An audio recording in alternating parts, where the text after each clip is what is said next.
when I was looking for my perfect patch up here in northern New South Wales, at the top of my wish list was preferably walking distance, definitely easy cycling distance from a well-serviced village or a town centre, so that I knew I could survive without a motor vehicle.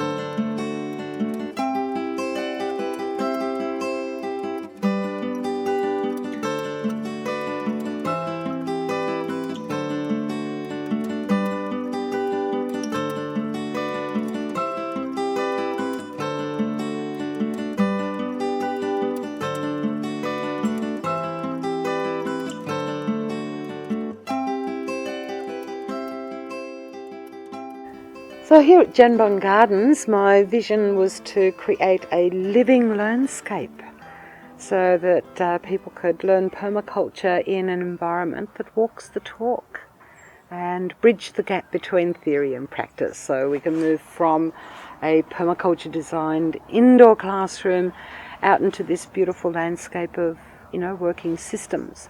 Hello guys, how are you? You hungry? You want a treat?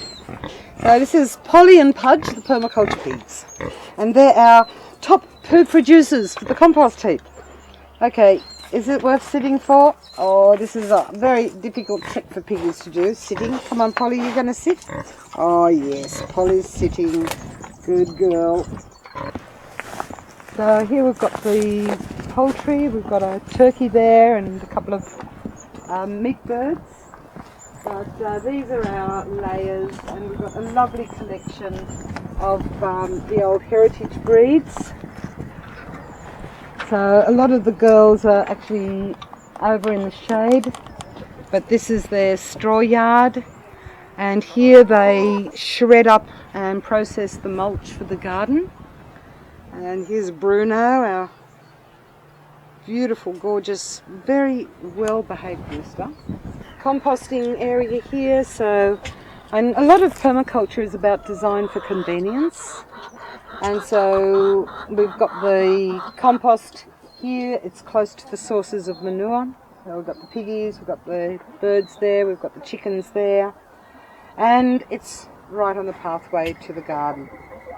Another example of design for convenience is also our kitchen, our garden sink. So we've got the sink here in the garden, so we can just wash the dirt off our veggies, root veggies, as we harvest them, and break the tops off the carrots, throw those greens to the chickens to eat, and I can always stick a bucket in there to catch that water to throw back in the garden in dry weather. Once again, it's all very convenient.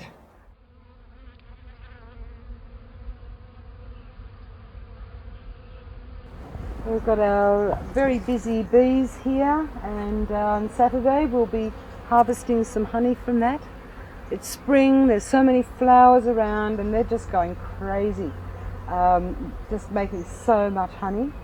They're located here in the gardens so that they're a little bit away from the pathway and the action, but where they get the morning sun, and in the afternoon they get shade from the hot afternoon sun, so they don't have to spend too much of their energy managing the climate of their hive.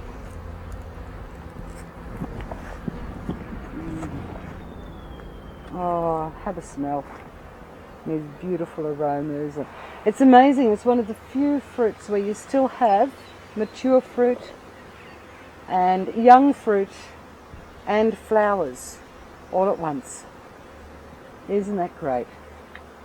So this provides us with lemons for about 9 months of the year, this tree.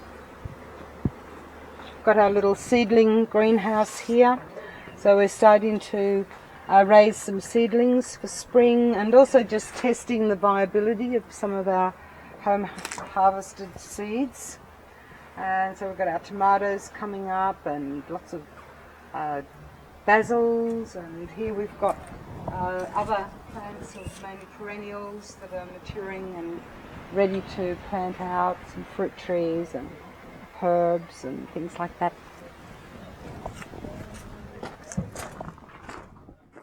So during the dry season, we've got this as a reserve for keeping the gardens going.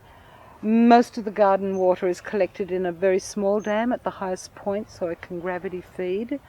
So it's only when we have extended dry spells that we actually need to use any energy to pump water around. And because the best thing about this is in summer, it's our natural swimming pool. And the water lilies, of course, will start blossoming soon, and it's so nice swimming around in there, and your horizons, water lilies and bamboo and palms and beautiful things.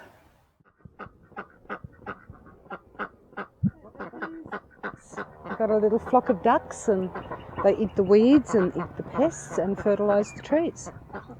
And the best thing is they don't even know they're working.